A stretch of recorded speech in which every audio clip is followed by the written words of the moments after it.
अस्सलाम वालेकुम dear student, this is Mohammad Sharif and welcome to my channel Ramesh academy. तो आज की इस वीडियो से हम लोग क्लास 9 फिजिक्स का चैप्टर नंबर 2 जिसका नाम है काइनेमैटिक्स वो स्टार्ट करने जा रहे हैं।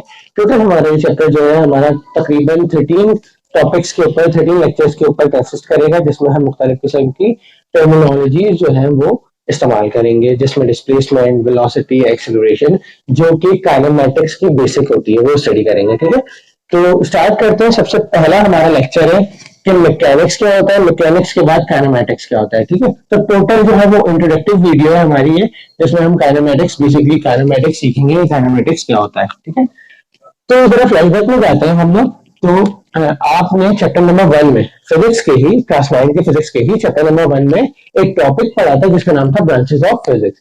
उस ब्रांचेस ऑफ फिजिक्स के अंदर सबसे पहली ब्रांच आपने पढ़ी थी जिसका नाम था मैकेनिक्स। ठीक है, तो आप लोगों को शायद याद होगा, हम जल्दी से इसको गो थ्रू करते हुए आगे बढ़ेंगे कि पहली बात तो ये ब्रांच होती है किसकी, फिजिक्स की। और फिजिक्स आपको पता है क्या होता है।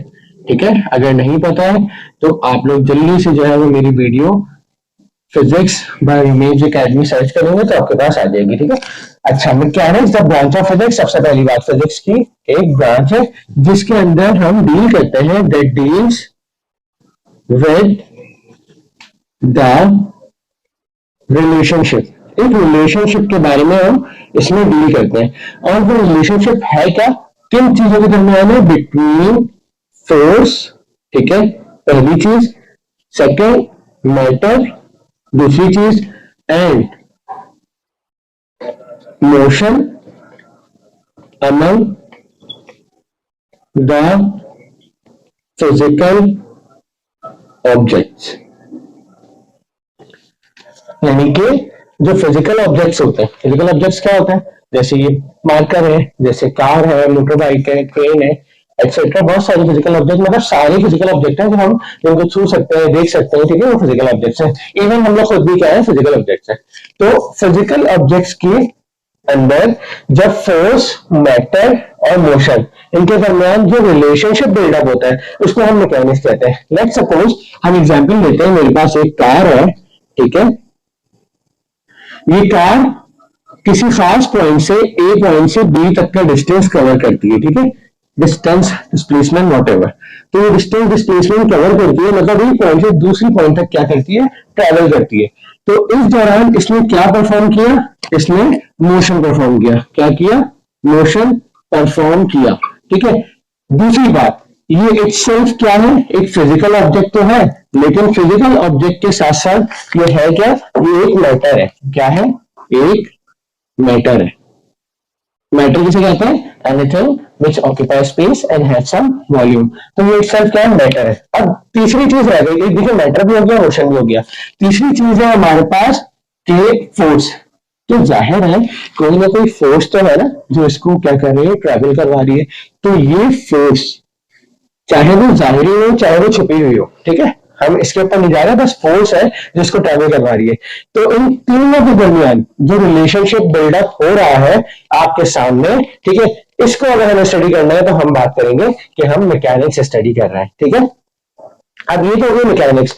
अब होता यह है कि मैकेनिक्स एक इतनी बड़ी फील्ड है, तो जो हमारे फिजिसिस्ट थे उन्होंने सोचा कि क्यों ना हम मैकेनिक्स को, जैसे फिजिक्स को सब ब्रांचेस में कन्वर्ट किया हुआ है, डिवाइड किया हुआ है, तो इसी तरीके से हम मैकेनिक्स को भी जो है वो सब ब्रांचेस में डिवाइड कर देते हैं, ताकि हमें पढ़ने में, हमें चीजों को ऑर्गेनाइज करने में, टॉपिक्स को ऑर्गेनाइज करने में क्या हो जाए, आसानी हो जाए।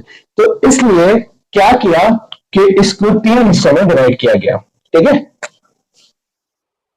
नंबर 1 इज काइनेमैटिक्स,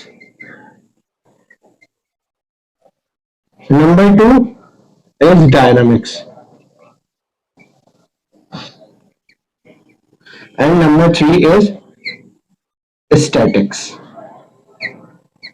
ठीक है, तो टोटल जो है हमारे पास मैकेनिक्स की ये 3 ब्रांचेस है। ठीक है, ये 3 ब्रांचेस है।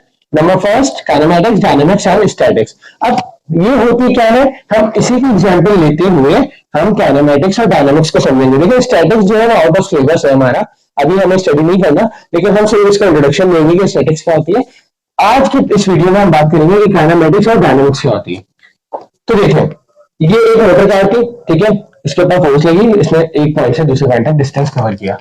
अब अगर मैं बात करूं कि मैं इस फोर्स को मिटा देता हूं, इस फोर्स को मिटा देता हूं, मैं इस बारे में स्टडी नहीं कर रहा कि ये फोर्स कहां से लग रही है या फोर्स के क्या इफेक्ट हो रहे हैं या फोर्स कहां से आ रही है, ठीक है। मैं सिर्फ बात कर रहा हूं कि एक बॉडी है, ठीक है, कोई भी बॉडी है, उसने एक पॉइंट से लेकर दूसरे पॉइंट तक का डिस्टेंस कवर किया, ठीक है। तो इसका मतलब हम पढ़ रहे हैं काइनेमेटिक्स, यानी कि द ब्रांच ऑफ काइनेमेटिक्स की अगर बात की जाए तो the branch of mechanics that deals with the motion of physical object without any reference of force, यानी कि किसी फोर्स के रेफरेंस के बगैर अगर हम बात करें मोशन की, तो फिर हम बात करेंगे कि वो काइनेमेटिक्स है, ठीक है। इन द सेम वे अगर मैं यहाँ पर बात कर दूं कि यहाँ पर एक फोर्स अप्लाई हो रही है और इस फोर्स के क्या क्या इफेक्ट्स हो सकते हैं, क्या क्या इफेक्ट्स हो सकते हैं, जैसे मिसाल के तौर पर ये गाड़ी जो है वो तेज भी मूव कर सकती है, स्लो भी मूव कर सकती है, या फिर ये ऊपर की तरफ भी मूव कर सकती है, ठीक है। और जितने भी इफेक्ट्स इस फोर्स की वजह से, इस फोर्स की वजह से क्रिएट होंगे, उसको हम बात करेंगे कि अब हम जो है वो काइनेमेटिक्स नहीं बल्कि डायनामिक्स को स्टडी कर रहे हैं, ठीक है। तो the branch of physics that deals, sorry, the branch of mechanics that deals with the motion of particle या motion of physical objects with reference of force and its effect, ठीक है, यानी कि फोर्स के साथ साथ इसके क्या क्या इफेक्ट्स होते हैं, तो उसको हम कहते हैं कि वो हम डायनामिक्स में स्टडी कर रहे हैं, ठीक है। तो आई होप आप लोगों को समझ में आ गया होगा। मतलब सिंपल है यार, बहुत सिंपल है कि आपने क्या करना है कि बगैर किसी रेफरेंस के और रेफरेंस के, यानी कि बगैर किसी फोर्स के और विदाउट फोर्स, अगर आप फोर्स की बात कर रहे हैं तो इसका मतलब आप डायनामिक्स कर रहे हैं कि मतलब फोर्स कैसे लग रही है, कौन सी लग रही है और उसे क्या इफेक्ट हो रहे हैं, तो फिर वो डायनामिक्स है। और अगर आप विदाउट फोर्स की बात कर रहे हैं, यानी कि सिर्फ और सिर्फ डिस्टेंस कितना किया, एक्सेलरेशन कितना पैदा हुआ, स्पीड कितनी है, टाइम कितना ले रही है, तो फिर हम बात करेंगे सिर्फ और सिर्फ कि वो काइनेमेटिक्स है, ठीक है। नंबर थर्ड हमारे पास आती है स्टैटिक्स। अब देखें, statics basically state of rest से निकला है, यानी कि किसी चीज का रुका हुआ होना। अब बहुत सारी चीजें, जैसे ये बोर्ड है, ये बोर्ड जो है अपनी स्टैटिक कंडीशन में है, ठीक है, रुका हुआ है, लेकिन क्या इसके ऊपर फोर्स नहीं लग रही? बिल्कुल लग रही है, फोर्स ऑफ ग्रेविटी है इसके ऊपर, ठीक है, और मुख्तलिफ किस्म की रेजिस्टेंस होंगी, एयर रेजिस्टेंस होंगी, ठीक है। तो लेकिन इसके बावजूद ये क्या है, अपनी जगह पे रेस्ट की हालत में। तो इसका मतलब क्या है?